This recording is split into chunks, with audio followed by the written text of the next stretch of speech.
नमस्कार भाइयों और बहनों। तो आपका बहुत बहुत धन्यवाद अभी तक अपना साथ बनाने के लिए, अगर आप यहाँ तक पहुँचे हैं। आज हम भगवत गीता के पहले अध्याय को शुरू करने वाले हैं, जिसका नाम है अर्जुन विषाद योग। यहाँ अर्जुन के हम विषादों को यानी कि डाउट्स को, संशयों को सुनेंगे। और यहाँ सिर्फ श्री कृष्ण सुनते ही रहते हैं। आगे के अध्यायों में वो उन संशयों को काट देंगे अर्जुन के।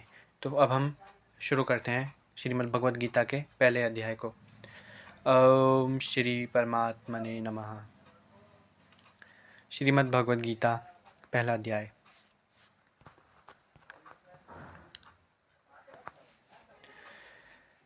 धृतराष्ट्र बोले, हे संजय, धर्म भूमि कुरुक्षेत्र में एकत्रित युद्ध की इच्छा वाले मेरे और पांडु के पुत्र ने क्या किया?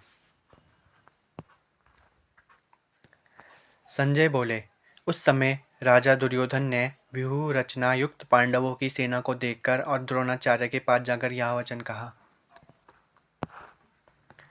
हे आचार्य, आपके बुद्धिमान शिष्य द्रुपद पुत्र धृष्टद्युम्न द्वारा व्यूहकार खड़ी की हुई पांडु पुत्रों की इस बड़ी भारी सेना को देखिए। इस सेना में बड़े बड़े धनुष वाले तथा युद्ध में भीम और अर्जुन के समान शूरवीर सात्यकी और विराट तथा महारथी राजा द्रुपद, धृष्टकेतु और चेकितान तथा बलवान काशीराज, पुरोजित, कुंती भोज और मनुष्य में श्रेष्ठ शैब्य, पराक्रमी युद्धामन्यु तथा बलवान उत्तमौजा सुभद्रा पुत्र अभिमन्यु एवं द्रौपदी के पांचों पुत्र, ये सभी महारथी हैं। हे ब्राह्मण श्रेष्ठ, अपने पक्ष में भी जो प्रधान है उनको आप समझ लीजिए। आपकी जानकारी के लिए मेरी सेना के जो जो सेनापति है उनको बतलाता हूँ।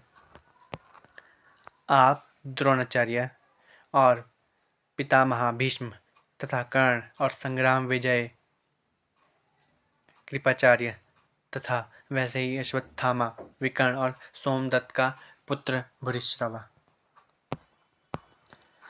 और भी मेरे लिए जीवन की आशा त्याग देने वाले बहुत से शूरवीर, अनेक प्रकार के शस्त्रों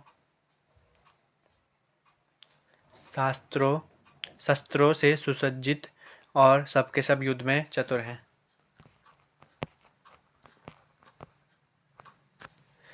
भीष्म पिता द्वारा रक्षित हमारी वह सेना सब प्रकार से अजय है, और भीम द्वारा रक्षित इन लोगों की यह सेना जीतने में सुगम है।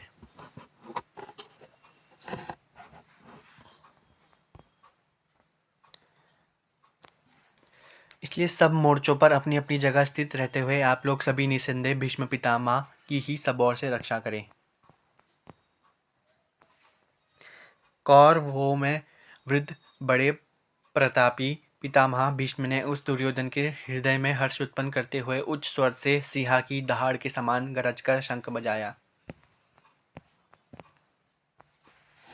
इसके पश्चात शंख और नगारे तथा ढोल, मृदंग और नरसिंगे आदि बाजे एक साथ ही बज उठे। उनका वह शब्द बड़ा भयंकर हुआ।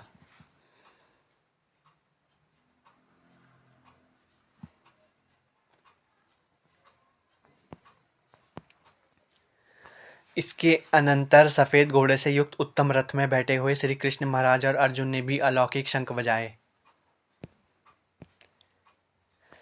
श्री कृष्ण महाराज ने पंचजन्य नामक, श्री कृष्ण के शंख का नाम था पंचजन्य। अर्जुन ने देवदत्त नामक और भयानक कर्म वाले भीमसेन ने पौंड्र नामक महाशंख बजाए। कुंती पुत्र राजा युधिष्ठिर ने अनंत विजय नामक और नकुल तथा सहदेव ने सुघोष और मणिपुष्पक नामक शंख बजाए।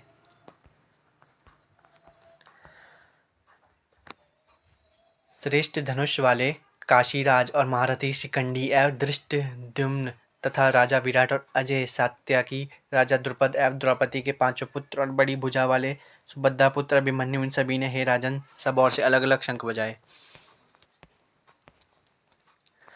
और उस भयानक शब्द ने आकाश और पृथ्वी को भी गुंजाते हुए धृतराष्ट्र के अर्थात अपने आपके पक्ष वालों के हृदय विदीर्ण कर दिए।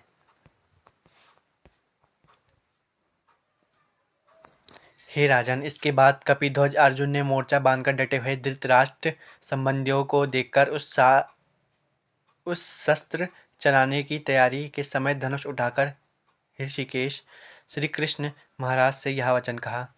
अर्जुन ने कहा, हे अच्युत, मेरे रथ को दोनों सेनाओं के बीच में खड़ा कीजिए,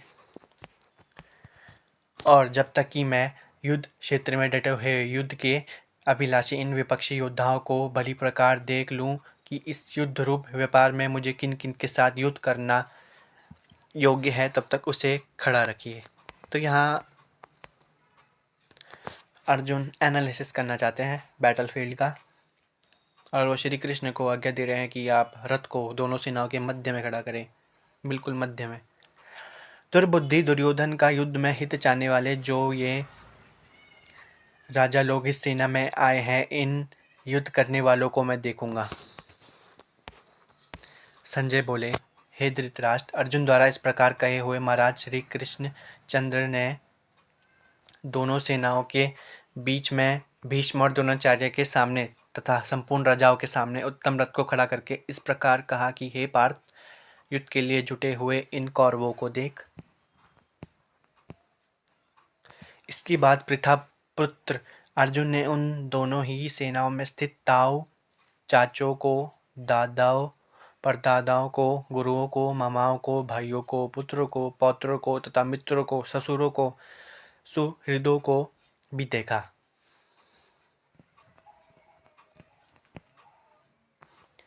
उन उपस्थित संपूर्ण बंधुओं को देखकर वे कुंती पुत्र अर्जुन अत्यंत करुणा से युक्त होकर शोक करते हुए यह वचन बोले। अर्जुन बोले, हे कृष्ण, युद्ध क्षेत्र में डटे हुए युद्ध के अभिलाषी इस स्वजन समुदाय को देखकर मेरे अंग स्थिर हुए जा रहे हैं और मुख सूखा जा रहा है तथा मेरे शरीर में कंपन एवं रोमांच हो रहा है। हाथ से गांडीव धनुष गिर रहा है और त्वचा भी बहुत जल रही है तथा मेरा मन भ्रमित सा हो रहा है, इसलिए मैं खड़ा रहने को भी सामर्थ्य नहीं हूँ। हे केशव, मैं लक्षणों को भी विपरीत ही देख रहा हूँ तथा युद्ध में स्वजन समुदाय को मारकर कल्याण भी नहीं देखता। हे कृष्ण, मैं ना तो विजय चाहता हूँ और ना राज्य तथा सुखों को ही। हे गोविंद, हमें ऐसे राज्य से क्या प्रयोजन है अथवा ऐसे भोगों से और जीवन से भी क्या लाभ है। हमें जिनके लिए राज्य, भोग और सुख आदि अभिष्ट हैं, वे ही ये सब धन और जीवन की आशा को त्याग कर युद्ध में खड़े हैं। गुरुजन, ताऊ, चाचे, लड़के और उसी प्रकार दादे, मामे, ससुर, पौत्र, साले तथा और भी संबंधी लोग हैं। हे मधुसूदन, मुझे मरने पर भी अथवा तीनों लोकों के राज्य के लिए भी इन सबको मारना नहीं चाहिए, फिर पृथ्वी के लिए तो कहना ही क्या। तो अब आप यहाँ देख रहे हैं कि पृथ्वी तो क्या, अर्जुन कह रहे हैं तीनों लोग भी मिल जाएं तब भी इनको नहीं मारना चाहूँगा। हे जनार्दन, धृतराष्ट्र के पुत्रों को मारकर हमें क्या प्रसन्नता होगी, इन आतताइयों को मारकर तो हमें पाप ही लगेगा। अतएव हे माधव, अपने ही बंधव धृतराष्ट्र के पुत्रों को मारने के लिए हम योग्य नहीं हैं, क्योंकि अपने ही कुटुंब को मारकर हम कैसे सुखी होंगे।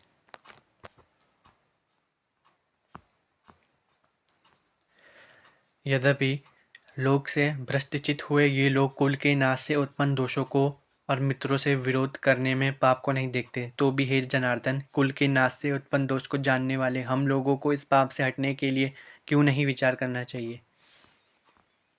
तो अर्जुन यहाँ कह रहे हैं कि वो तो मूर्ख है, हम क्यों मूर्ख बने, हमें तो समझदारी का काम करना चाहिए। कुल के नाश से सनातन कुल धर्म नष्ट हो जाता है। धर्म के नष्ट हो जाने पर संपूर्ण कुल में पाप भी बहुत फैल जाता है। हे कृष्ण, पाप के अधिक बढ़ जाने से कुल की स्त्रियां अत्यंत दूषित हो जाती है, और हे वैष्णव, स्त्रियों के दूषित हो जाने पर वन संकार उत्पन्न होता है। वन संकार कुल घातियों को और कुल को नरक में ले जाने के लिए ही होता है। लुप्त हुई पिंड और जल की क्रिया वाले अर्थात श्रद्धा और तर्पण से वंचित इनके पितृलोक भी अधोगति को प्राप्त होते हैं। इन वन संकार कारक दोषों से कुल घातियों के सनातन कुल धर्म और जाति धर्म नष्ट हो जाते हैं। हे जनार्दन, जिनका कुल धर्म नष्ट हो गया है, ऐसे मनुष्यों का अनिश्चित काल तक नरक में वास होता है, ऐसे हम सुनते आए हैं। हाँ शोक, हम लोग बुद्धिमान होकर भी महान पाप करने को तैयार हो गए हैं, जो राज्य और सुख के लोभ से स्वजनों को मारने के लिए अघात हो गए हैं। यदि मुझ शस्त्र रहित एवं सामना न करने वाले को शस्त्र हाथ में लिए हुए धृतराष्ट्र के पुत्र रण में मार डाले तो वह मरना भी मेरे लिए अधिक कल्याणकारक होगा। संजय बोले, रणभूमि में शोक से उद्गीन मन वाले अर्जुन इस प्रकार कहकर बाण सहित धनुष को त्याग कर रथ के पिछले भाग में बैठ गए। तो इसी के साथ भगवद गीता का पहला अध्याय समाप्त होता है, जिसका नाम था अर्जुन विषाद योग। आपने यहाँ देखा कि अर्जुन जब डाउट में गया, संशय में गया, विषाद में गया, तो श्री कृष्ण ने क्या क्या कहा और कितनी ओवर थिंकिंग करने लगा। ये सिर्फ अर्जुन का हाल नहीं, ये हमारा हाल है। जब भी हम अपने आप को किसी टेंस या भयानक सिचुएशन में पाते हैं या घबराहट हमें होती है, तो हम ओवर थिंकिंग करने लग जाते हैं। हम पता नहीं फ्यूचर में कहाँ कहाँ तक की सोचने लग जाते हैं। जैसे अर्जुन को हमने देखा, वो अपने कुल की बात करने लग गया, स्त्रियों की, नरक नरक की तक बात करने लग गया। तो ऐसे ही होता है, ये हमारी बात है। अब ये जब हमारी बात है तो सोल्यूशन हमें भी चाहिए, क्योंकि प्रॉब्लम हमारी है। तो आगे श्री कृष्ण हमें उत्तर देते जाएंगे हमारे प्रश्नों का, जो अर्जुन द्वारा गीता में रखे गए हैं। ये सिर्फ अर्जुन की बात नहीं है, ये हमारी भी बात है। ये सिर्फ अर्जुन के लिए रेलिवेंट नहीं है, हमारे लिए भी रेलिवेंट है। तो अर्जुन बाद में कहता भी है कि अगर मैं निहत्था हूँ, मेरे पे कोई वेपन ना हो, शस्त्र ना हो, और ये मुझे शस्त्र लेकर भी मार दे, तो वो भी बहुत बड़ी बात होगी।